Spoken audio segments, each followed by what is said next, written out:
वो आलीशान होटल बहुत ही शानदार था। ऐसा होटल जैसा ना किसी ने देखा, ना किसी ने इसके बारे में सुना था। उसकी दीवारें जैसे किसी मखमली कपड़े की बनी हुई थीं। फिर भी वे इतनी मजबूत थीं कि उन्होंने सारे होटल का भार अपने ऊपर लाद रखा था। उस सारे माहौल में हर तरफ से भीनी भीनी खुशबू आ रही थी। बाहर फव्वारे चल रहे थे जिनमें बच्चों के आकार की बहुत सी मूर्तियां थीं। चारों तरफ पानी के फव्वारों के साथ बने हुए कुंडों में प्यारी प्यारी मछलियां पानी से खिलवाड़ कर रही थी, और उसमें से जो हल्की हल्की रोशनी वाला रंग गुजर रहा था, उसमें और आसपास के एकदम शुरुआती सुबह के रंग में एक समानता थी। सुबह की ओस जैसे आसपास के पत्तों पर इकट्ठी होना अभी अभी शुरू हुई थी। सारा माहौल इतना खूबसूरत और खुशनुमा था कि माया का मन अपने आप ही प्रफुल्लित हो पड़ा था और उसे सब कुछ बहुत अच्छा लग रहा था। उसके मन में जैसे सितार बज रहा हो और सांसों में प्राकृतिक खुशबू भरी जा रही हो। मिस्टर ओबेरॉय ने माया को एक बहुत ही खूबसूरत कमरे में बैठने को कहा था। माया वहीं बैठकर श्वेता का इंतजार कर रही थी। इस कमरे में एक बहुत ही आरामदायक कुर्सी लगी हुई थी और उसके आसपास धीमा धीमा संगीत चल रहा था। कांच के बर्तन में जैसे कोई मीठा सा पदार्थ भरा हुआ था जो बहुत ही अच्छी खुशबू दे रहा था। उस कमरे का आईनों से भरा छत का हिस्सा उसके आसपास प्रकाश को इस तरह से परावर्तित कर रहा था कि सारे कमरे में रोशनी बिल्कुल एक समान थी। उस रोशनी में किसी भी तरह की चमक नहीं थी और हर तरफ देखने में सब कुछ ऐसा लग रहा था जैसे किसी पोलरॉइड शीशे के पास हर चीज एकदम स्पष्ट दिखाई देती है। माया उस कुर्सी पर आराम से बैठ गई और उसने अपना सर कुर्सी के सिरहाने से टिका दिया। अब वो छत पर बने हुए आईने में अपने प्रतिबिंब को देखने लगी। उसे अंदाजा था कि जल्द ही श्वेता ग्रोवर वहां पर हाजिर होगी और तब उसके सामने ये सारी बात साफ हो जाएगी कि आखिर श्वेता इस जगह पर क्यों है। क्या ये सब पहले से सोचा हुआ था या इसके पीछे माया की कोई नई उपलब्धि है? और अगर इतनी आलीशान जगह महादेवी के इस लोक में है तो महादेवी को इसकी जानकारी ना हो, ऐसा कैसे हो सकता है? और अगर महादेवी को इसकी जानकारी है भी तो फिर माया का यहाँ होना कोई राज की बात तो नहीं ही होनी चाहिए। जब माया वहां आई थी तब उसके मन में इस बात का डर था कि अगर महादेवी को यह पता चलेगा कि वो अपने शिविर से निकलकर इस तरह आई है तो महादेवी को बहुत बुरा लगेगा। वो इस बात के लिए एक तरह के डर के साथ ही यहाँ आ सकी थी, लेकिन कुछ देर यहाँ रहने के बाद उसके मन से हर तरह का डर गायब हो गया था। वो विद्रोही महसूस कर रही थी। अब उसे ऐसा लग रहा था जैसे उसे किसी चीज की चिंता ही नहीं है। जैसे महादेवी अगर बुरा मानती है तो वो मानती रहे, और अब जैसे उसे किसी बात से कोई फर्क ही नहीं पड़ता कि कौन उसके बारे में क्या सोचता है। ये एक नई ही मानसिक स्थिति थी जिसे माया महसूस तो कर रही थी, लेकिन अपने स्वभाव में होते इस परिवर्तन पर ध्यान नहीं दे पा रही थी। माया ने अपने पैर आराम से कुर्सी पर फैला लिए और थोड़ा सा सुविधाजनक होकर बेपरवाही से लेट गई। उस आरामदायक कुर्सी के तकिए पर उसने सर और गहरी तरह से टिका दिया। ऐसा करने के साथ ही वो कुर्सी धीरे धीरे आगे पीछे हिलने लगी। इस तरह वो एक रिलैक्सिंग चेयर बन गई। माया को इस कुर्सी पर बहुत ही आरामदायक और सुविधाजनक महसूस हो रहा था। उसने आज तक किसी भी कुर्सी या किसी भी बिस्तर पर इतना अच्छा महसूस नहीं किया था। उसके चेहरे पर एक हल्की सी मुस्कुराहट थी जिसमें सुकून ही सुकून भरा था। वो ऊपर बने आईने में अपने प्रतिबिंब को देखते हुए सोच रही थी कि वो कितनी खूबसूरत है, और उसका प्रतिबिंब भी उसकी आंखों में उसकी मुस्कुराहट के साथ देखता हुआ उसे इस बात का एहसास दिला रहा था कि इस सारी दुनिया में अगर कोई खूबसूरती है तो वो माया ही है। इतनी आत्ममुग्धता माया में पहले तो कभी नहीं थी, लेकिन इस पल वो किसी घमंडी लड़की की तरह सोच रही थी। माया के दिमाग से ये बात पूरी तरह निकल ही गई थी कि उसे वापस भी जाना है और अपने शिविर में पहुंचना है। इस बात की परवाह उसके दिमाग से पूरी तरह गायब हो गई थी कि उसके ना जाने पर महादेवी को या बाकी लोगों को क्या लगेगा। वो जैसे बाहर का सब कुछ भूल गई थी। कुछ देर और वहां बिताने के बाद अब तो दरअसल उसे इस बात की भी परवाह नहीं थी कि श्वेता ग्रोवर कब तक आएगी और उससे उसकी मुलाकात कब तक होगी। वो बस अपने आप को ऊपर लगे आईने में मुस्कुराते हुए देख रही थी और आरामदायक कुर्सी पर सुकून से लेटी हुई थी। और सुबह जल्दी उठने की वजह से अब उसे हल्की हल्की नींद भी आने लगी थी। उसने सोचा कि वो आंखें बंद करके थोड़ी देर लेट सकती है और क्या पता शायद इसी बीच श्वेता ग्रोवर भी आ जाए। उसने आराम से धीरे धीरे अपनी आंखें बंद कर ली। आंखें बंद होने के बाद माया को यह एहसास हुआ कि उसके चारों तरफ के खूबसूरत नजारों को देखने की वजह से उसने इस जगह की प्यारी सी खुशबू का एहसास करना तो छोड़ ही दिया है। अब आंखें बंद करके उसने एक गहरी सांस अपने फेफड़ों में भरी और उसे महसूस हुआ कि ये एक बहुत ही प्यारी खुशबू है।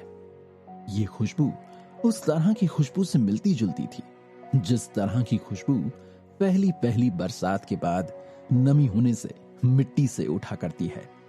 लेकिन उस तरह की खुशबू के साथ ही साथ इसमें जैसे किसी तरह के फूलों का आरक भी मिला था जो इस खुशबू को इतना सुहाना और मनोरम बना रहा था।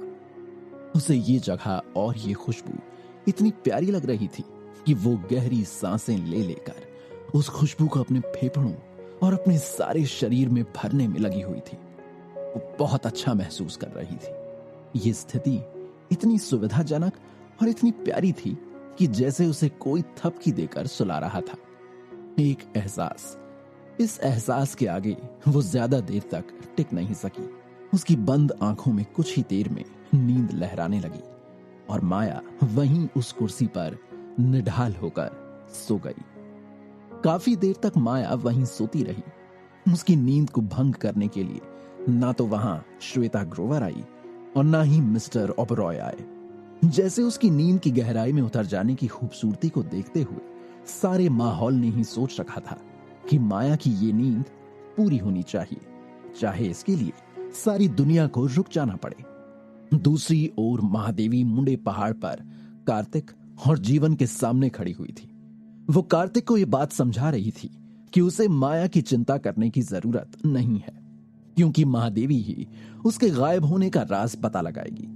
ये बात अपने आप में कार्तिक को बहुत बुरी लग रही थी कि आखिर माया के गायब होने जैसे विषय पर चिंता की जरूरत उसे नहीं होगी तो किसको होगी। कार्तिक इस बात के लिए तैयार नहीं था।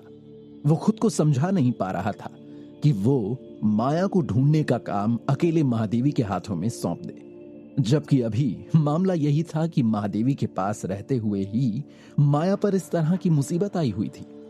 महादेवी कार्तिक से कह रही थी, देखो कार्तिक, तुम्हारी चिंता को मैं समझती हूं, लेकिन शुष्क लोक की सीमा के अंदर जो भी होता है वो सब इसी तरह ही होता है। यहां पर हमारी सब पर नजर होती है, इसलिए जब तक माया इस लोक से बाहर नहीं है तब तक उस पर कोई आंच नहीं आ सकती। इसलिए तुम्हें उसकी चिंता करने की कोई जरूरत नहीं है। लेकिन ये बात इतनी पक्की कैसे हो सकती है कि माया यही है? मैं इस बात पर इतना भरोसा कैसे करूं कि वो यहां से बाहर नहीं गई है? कार्तिक ने पूछा। ऐसा इसलिए कि अगर माया अपनी ऊर्जा के साथ शुष्क लोक से बाहर कहीं जाती है तो उसकी ऊर्जा का असर लोक की बाहरी दीवारों पर होता, और वो सारी दीवारें अनुनाद से जुड़ी हुई हैं। इसलिए वहां उसके जाने के निशान छूटे होते जिसे मैं पढ़ सकती थी। बिना मेरे जाने उसका यहां से बाहर जाना संभव नहीं है, महादेवी ने बताया। लेकिन क्या ऐसा आज तक कभी नहीं हुआ कि तुम्हारी जानकारी और अनुनाद के असर के बिना कोई अंदर आया हो या बाहर गया हो? क्या अब तक ऐसा एक भी मामला नहीं हुआ? कार्तिक ने महादेवी से पूछा। कार्तिक की ये दलील सुनकर महादेवी कुछ पल के लिए चुप रह गई और फिर गंभीरता से बोली, मेरी बात मानो कार्तिक, तुम्हें सचमुच इस बात की चिंता करने की जरूरत नहीं है। जैसा मैंने समझा है उस हिसाब से माया अभी इस लोक से बाहर नहीं गई है, और मैं पूरे विश्वास से ये बात कह सकती हूं। चलो ठीक है, तुम्हारी बात मान भी लेता हूं, तो भी मेरा सवाल यह है कि आखिर तुम्हें मेरी मदद लेने में क्या दिक्कत है?